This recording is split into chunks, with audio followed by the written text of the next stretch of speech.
a historian shouldn't deal in the present. It should only deal from lessons from the past. And that was a quote from one very eminent Kashmiri historian who died in the 1950s. But there is so much to Kashmir, and I just try to make it with storylines. Rather than giving a historical chronicle narrative, I tried to fix in as many storylines as possible.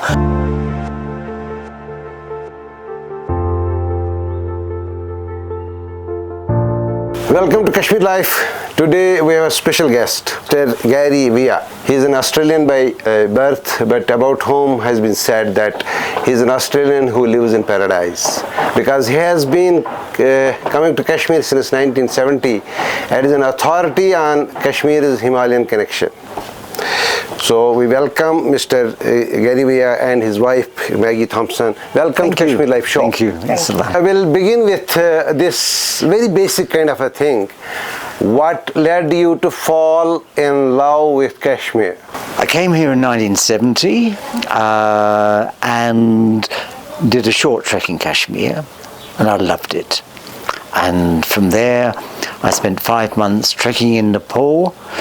And it was while I was trekking in Nepal, I thought, I'd really love to get back to Kashmir. I'd love to lead, start organising treks.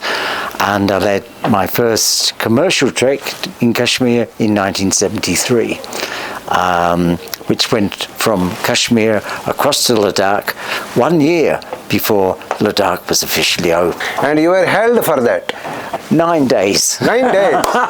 9 days, yes. Because it was not permitted then to move without a permission, because the government of India had not permitted Ladakh for any kind of foreign travel and for tourism. That was correct. The Indian High Commission in London had turned around and said there's no problem. It was only when we got there and we went over into Ladakh, over a thing called the Bakhto Pass. The police detained us, and we had a wonderful time in Kargil for 9 days before the magistrate sentenced us to the rising of the court, and then invited us back to dinner that night. Oh.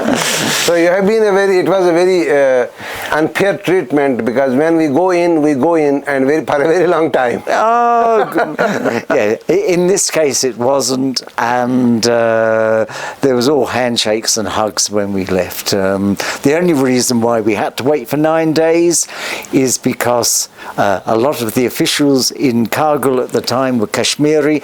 They were bored, and I used to have to play chess with the prosecutor, Sikh prosecutor, every afternoon. So, but look, if you've got to get life's mistakes, it's good to get them over early. So you have been an author, you have written, you have done a lot of treks in the region. You know the region more intimately, more closely, and in elaborate detail in comparison to many natives. But before getting into that part of your life, let us know a bit more about your life, your family, your upbringing, your education, and obviously about Madam too. Yep. Well, I was born up in the wilds of South London, which is, I cannot think of a greater contrast between the suburbs of South London and the Himalayan mountains. I went to university, I studied politics and philosophy, and I realized at the end of it that there was more to life than just taking a profession. And I was very, very lucky to get that first chance of coming to Kashmir, starting to do a trek, and starting to find something which I enjoyed, and it evolved from there.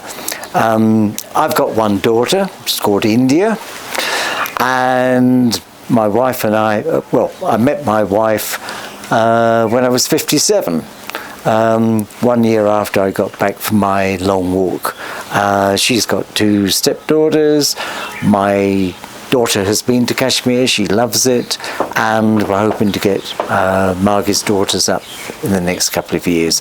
But essentially, when my daughter sometimes turned round to me when she was young and said, well, why don't you get what do you really do? I said, well, I'm not sure, but I'll get a proper job in my next incarnation, which kept it going anyway. It pays her school fees. So Maggie, tell us about when you met. Were you on a camping site? Were you trekking? No. And what was the situation in which you fell for each other?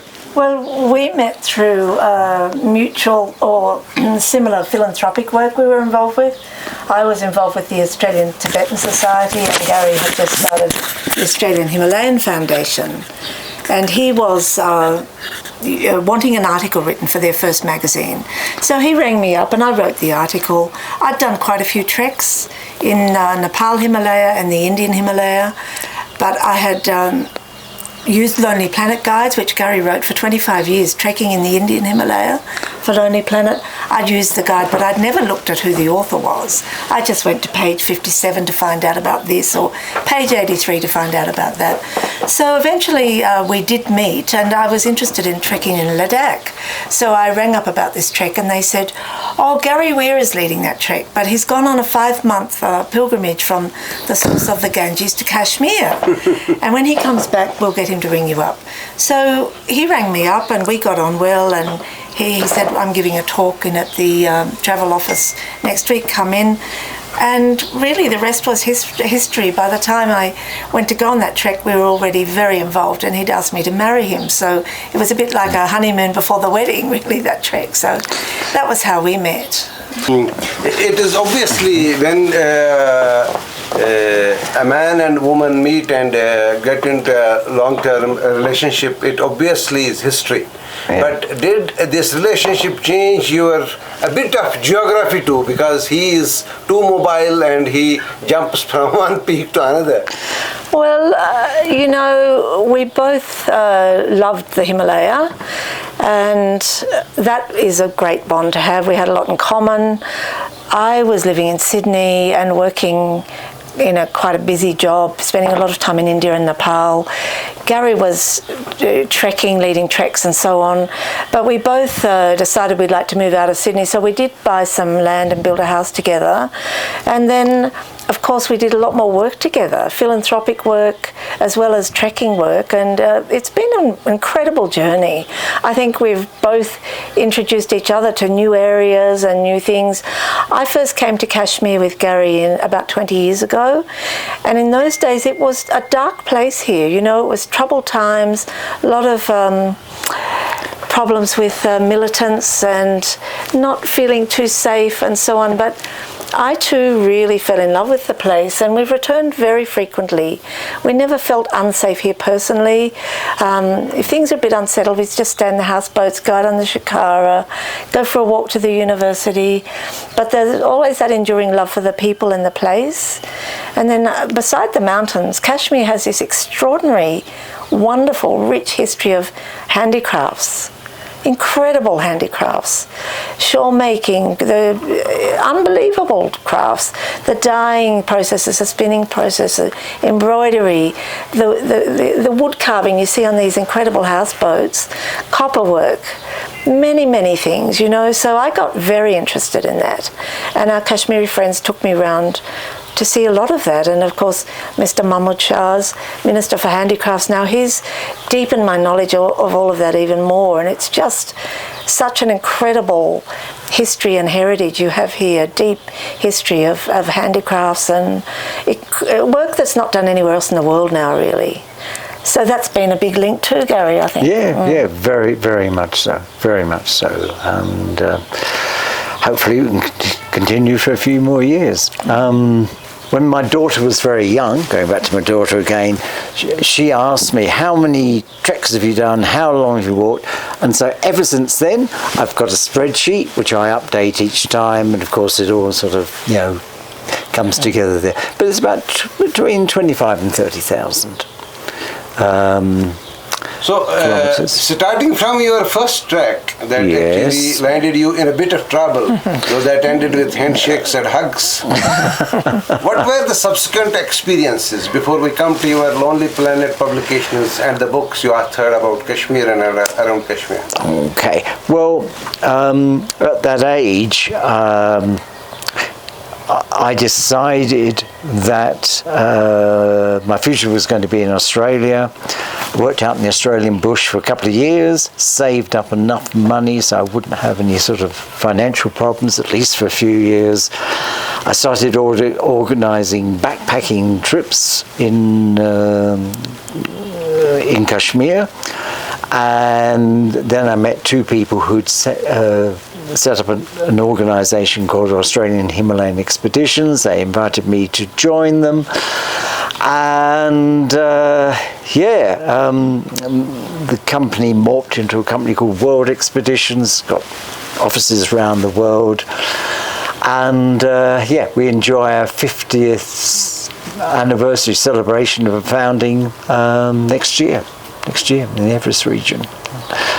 So it's been essentially organising and leading treks, but that spread to all number of other things, which I've been very fortunate to do, including authoring books, and then more recently in 2001 starting up the Australian Himalayan Foundation, which was to support the work of Sir Edmund Hillary from Australia, but now we've gone different ways now, and it certainly is a premier charitable organisation for the Himalaya in Australia. We're very proud of that. So, since you have been trekking for so long in the Himalayas, including Kashmir, I wish to know your experiences and the unforgettable moments, events, incidents and encounters during all these treks. Well, there's been some highs and some lows. There's been times when,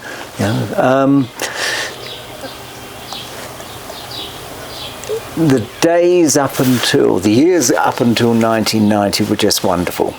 I couldn't believe how many people wanted to go and do an extended trek, and we started off with just sort of, I think 50 people in 1978, and then by 1989 it had gone up to around about 500, which was quite phenomenal given that people would come up for an average time in Kashmir for at least 25 days, which they'd be trekking for 20 days. So that was something which I think really made its mark there. We didn't have any sort of outstanding incidents, but it was wonderful experiences of people going and sharing the company of the Kashmir crew. I mean, here we are on Nugin Lake. The bus to take us off to Pahalgam or to Sonamarg hadn't gone onto the road before the staff were sitting in the back and they were singing Kashmiri songs. That set the whole tone of the experience. And of course, after that, people will come back on the houseboat.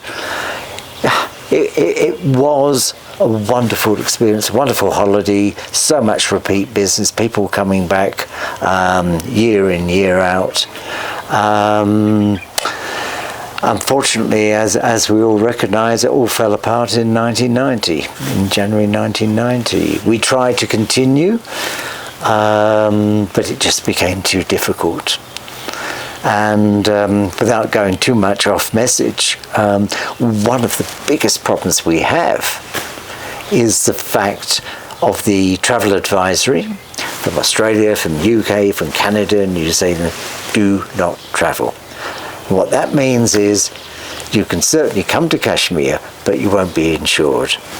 And on a commercial basis, we just can't do it. So that is a big frustration. That is a big frustration. For 35 years, we've been denied taking people trekking. For a few years, they did drop the advisory to reconsider your need to travel in Srinagar, and we were able to manipulate that, but since August 2019, it's gone back now to do not travel. So in spite of the best intentions of politicians in India,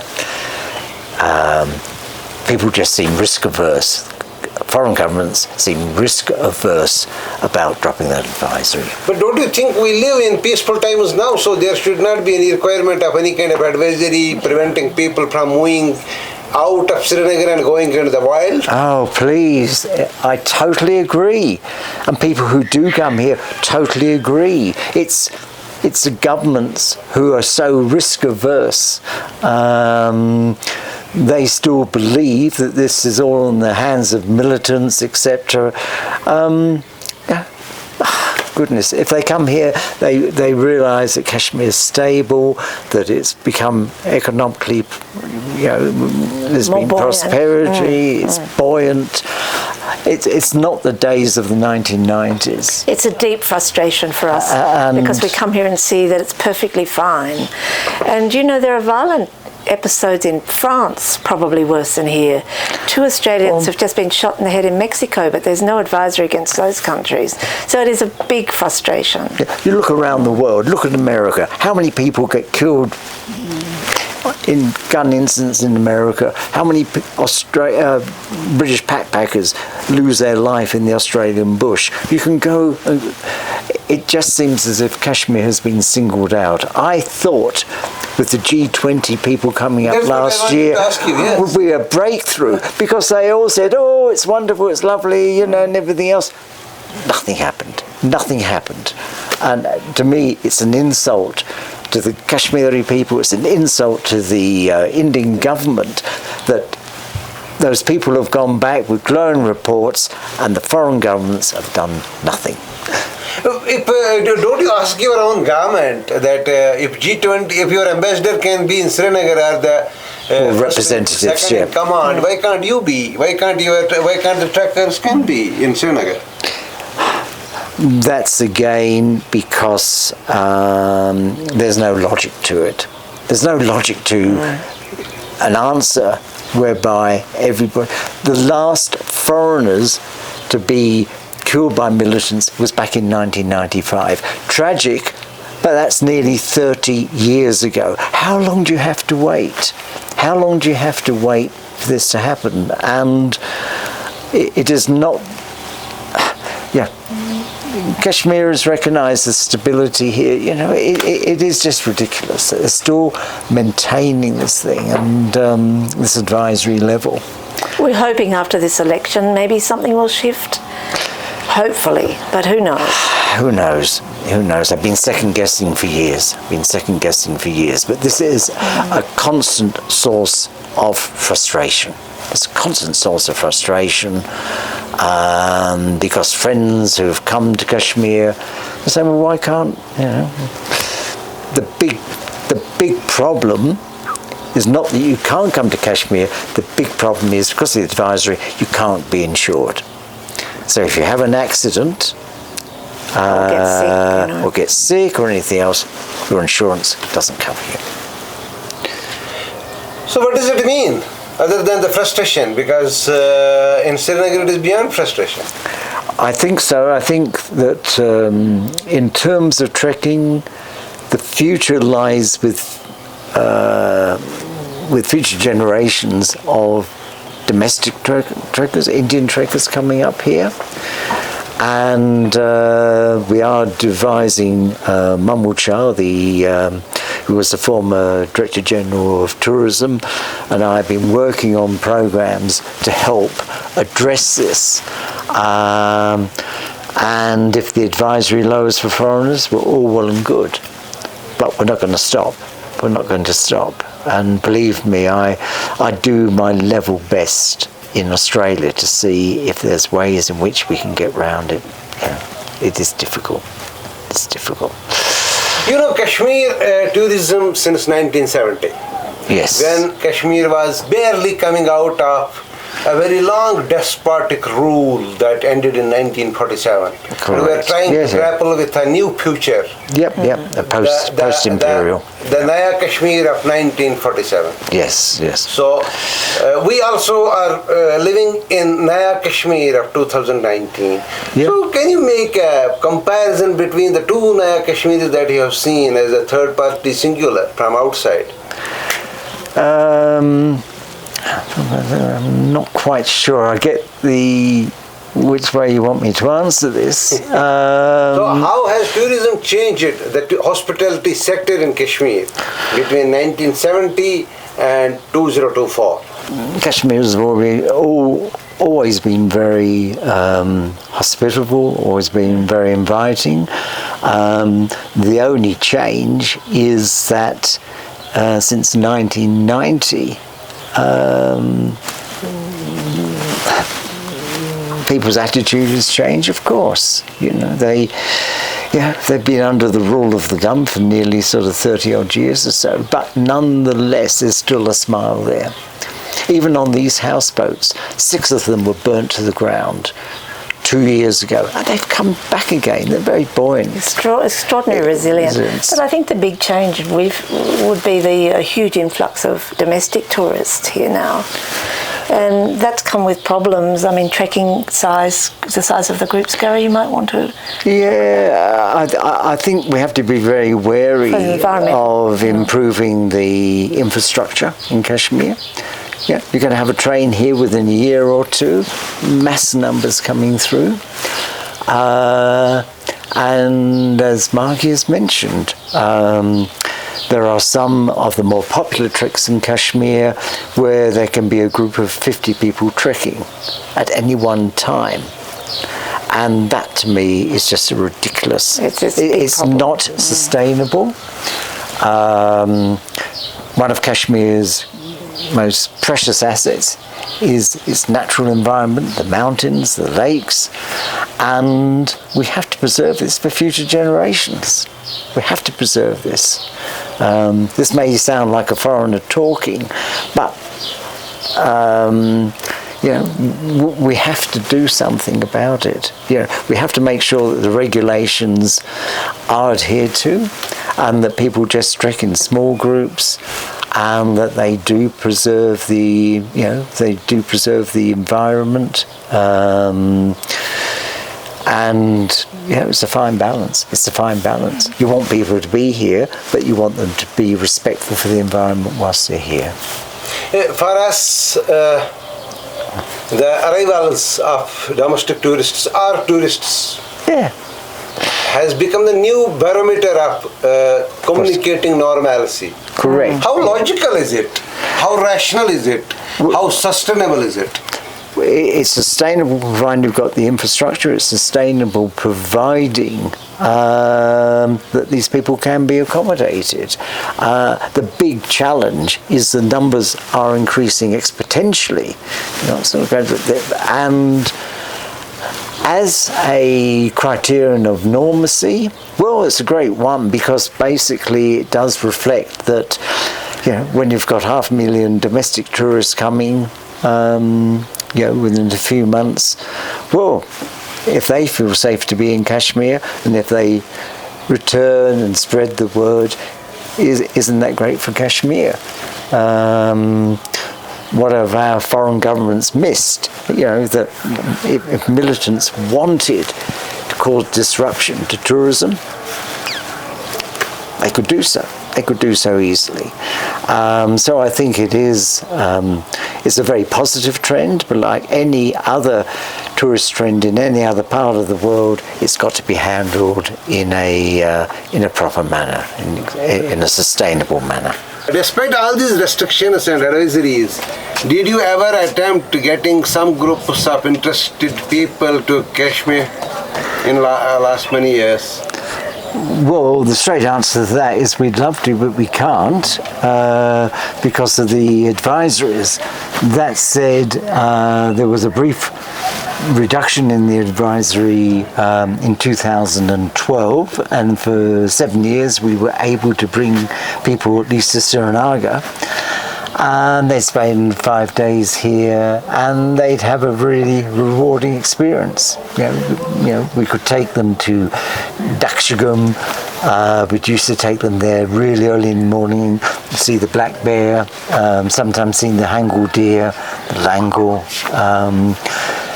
We'd take them on nature walks out there as well. We'd take them to Haven with the archaeological monuments.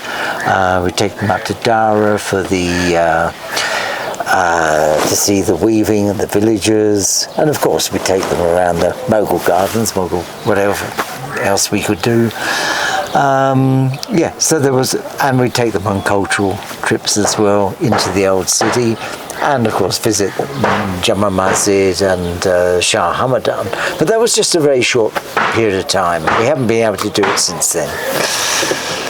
Suppose that Government of India tomorrow withdraws the advisory. How is it going to change the scene? It will take some time. For many people, Kashmir is no longer, it's off the map. It's a place where there was militant activity, etc., for a number of years, and it will take a massive effort on the part of the Indian government to be able to regenerate that interest again. It cannot just be left to a few interested parties. It will come back. Trekking will come back as well, but it will take a lot of effort.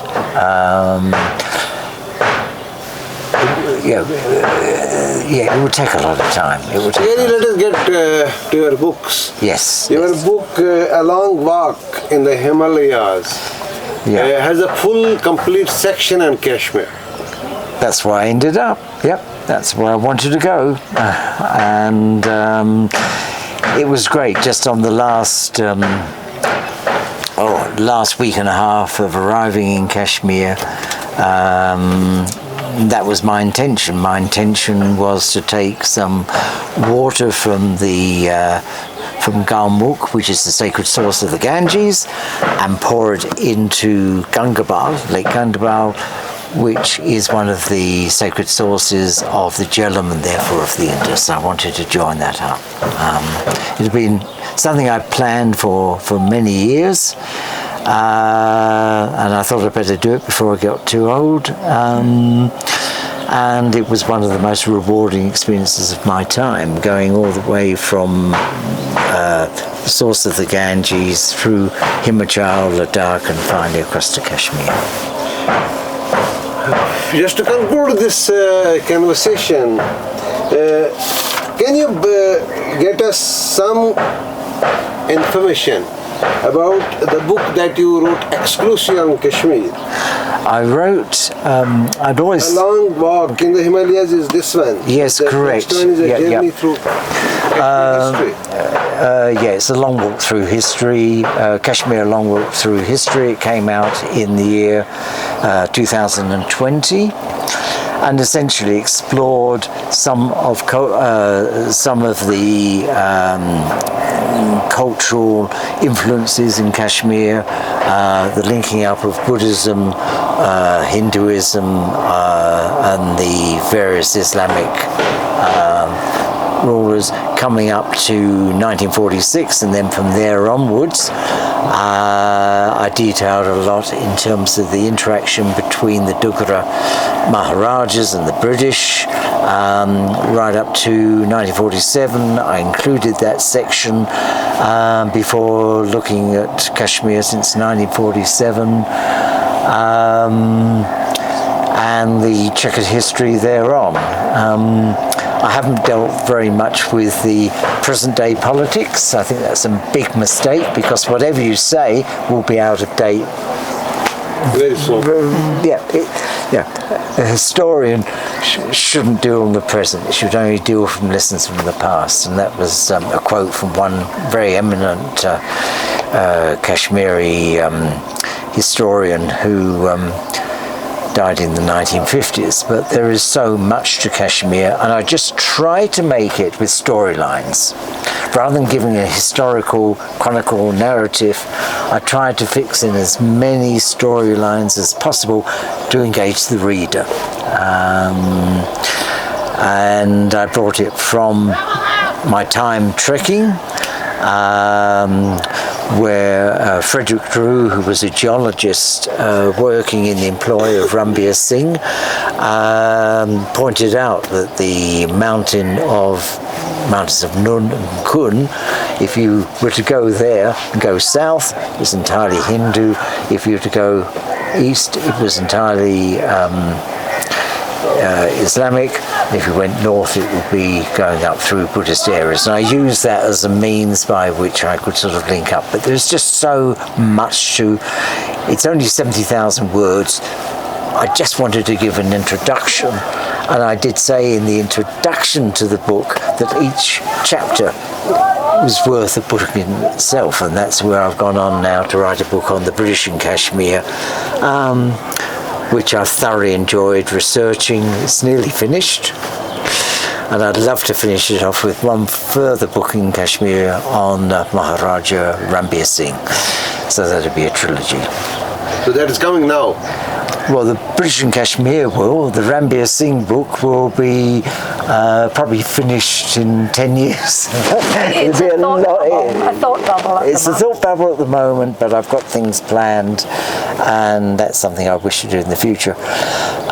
On the other hand, other books, which I'm now allowed to talk about, is this Kashmir Himalayan circuit, which I've been working on with the then Director General of Tourism, Mahmood Shah, and he was sitting here one afternoon. He was drinking kahwa, I was having a quiet glass of beer, being Australian, and he looked across to the Pir Panjal.